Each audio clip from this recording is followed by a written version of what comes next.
ఇక ఇదే కేసులో BRS MLC Kavitha judicial custody ఇవాల్టితో ముగియనుంది. లిక్కర్ పాలసీ ఈడీ సీబీఐ కేసులో ఏప్రిల్ 23న కవితకు 14 రోజుల జ్యుడిషియల్ కస్టడీ విధించింది ట్రయల్ కోర్టు. ఇవాళ మధ్యాహ్నం కవితను నేరుగా కోర్టులో అధికారులు హాజరుపరచనున్నారు. ఇవాళ మధ్యాహ్నం 2 గంటలకు కవిత జ్యుడిషియల్ కస్టడీ అంశంపై జడ్జి కావేరి భవేజా విచారణ జరపనున్నారు. కేసు దర్యాప్తు పురోగతిని కోర్టుకు వివరించి మరోసారి కవిత జ్యుడిషియల్ కస్టడీ పొడిగించాలని ట్రయల్ కోర్టును కోరనున్నాయి దర్యాప్తు సంస్థలు. ఢిల్లీ లిక్కర్ పాలసీ ఈడీ కేసులో మార్చి 15, సీబీఐ కేసులో ఏప్రిల్ 11న కవిత అరెస్ట్ అయ్యారు. ఇప్పటికే కవిత రెగ్యులర్ బెయిల్ను రౌస్ అవెన్యూ కోర్టు తిరస్కరించింది.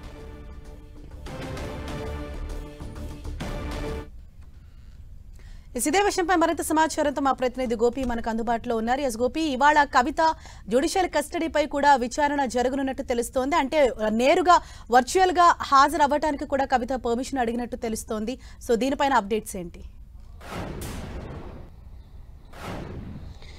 Delhi liquor policy ED CBI కేసుల్లో అరెస్ట్ అయిన కవిత జ్యుడిషియల్ కస్టడీ నేటితో ముగుస్తుంది. ప్రస్తుతం ఆవిడ జ్యుడిషియల్ కస్టడీలో భాగంగా తీహార్ జైల్లో ఉన్నారు. సో తీహార్ జైలు నుంచి మధ్యాహ్నం ఆవిడని జైలు నుంచి కోర్టుకు తీసుకురావడం జరుగుతుంది. ఇంతకుముందు గత విచారణ సందర్భంగా ఏప్రిల్ 23వ తేదీన వర్చువల్ గా ఆవిడను కోర్టులో హాజరుపరిచారు. ఆవిడ కోర్టు ప్రాంగణంలో మాట్లాడడం, అలాగే మీడియా ప్రతినిధులు అడిగిన వాటికి సమాధానాలు ఇస్తుండటంతో జడ్జ్ కోర్టు ప్రాంగణంలో మాట్లాడకూడదు అని చెప్పడం జరిగింది. ఆ తర్వాత ఆమెను నేరుగా కోర్టులో ప్రొడ్యూస్ చేయకుండా వర్చువల్ గా తీహార్ జైలు నుంచి కోర్టులో ప్రొడ్యూస్ చేయడం జరిగింది. అయితే కవిత నిన్న ఒక అప్లికేషన్ ఫైల్ చేశారు. ఆ అప్లికేషన్ అనుమతించడం జరిగింది కోర్టు. నేరుగా కవితను కోర్టులో ప్రొడ్యూస్ చేసేందుకు అనుమతించడం జరిగింది. ఈ నేపథ్యంలో మధ్యాహ్నం ఆవిడ్ని కోర్టులో ప్రొడ్యూస్ చేస్తారు.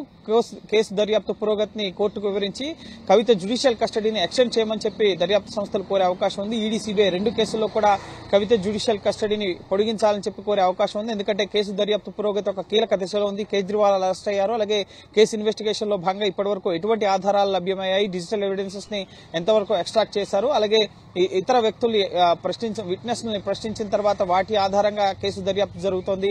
గోవాకు సంబంధించిన వ్యక్తిని ఇటీవల ఈ కేసులో అరెస్ట్ చేయడం జరిగింది. 45 కోట్ల రూపాయలు ముడుపులు గోవా ఎన్నికల్లో ఖర్చు చేశారనడానికి ఆధారాలు ఉన్నారు. కాబట్టి సో ఇన్వెస్టిగేషన్ ఎక్కడి వరకు వచ్చిందన్న విషయాన్ని కోర్టుకు వివరించి జ్యుడిషియల్ కస్టడీని ఎక్స్టెండ్ చేయమని కోరే అవకాశమే ఉంది. సో మరో 14 రోజుల పాటు జ్యుడిషియల్ కస్టడీని పొడిగించే అవకాశాలు కనిపిస్తున్నాయి. దీంతో మరో 14 రోజులు కవిత తీహార్ జైల్లో ఉండే అవకాశం కనిపిస్తుంది. అయితే వర్చువల్ గా కాకుండా నేరుగా హాజరవడానికి అనుమతించాలని కోరడం అనుకున్న కారణం ముఖ్యంగా కోర్టు విచారణ సందర్భంగా కవిత యొక్క కుటుంబ సభ్యులు కోర్టుకు హాజరవుతారు. ఆ సందర్భంగా కుటుంబ సభ్యులను కూడా చూసే అవకాశం ఉంటుంది.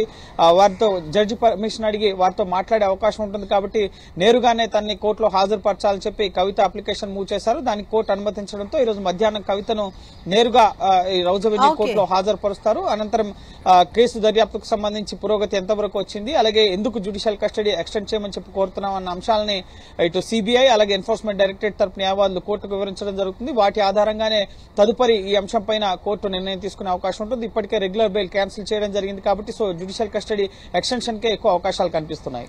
Thank you Gopi.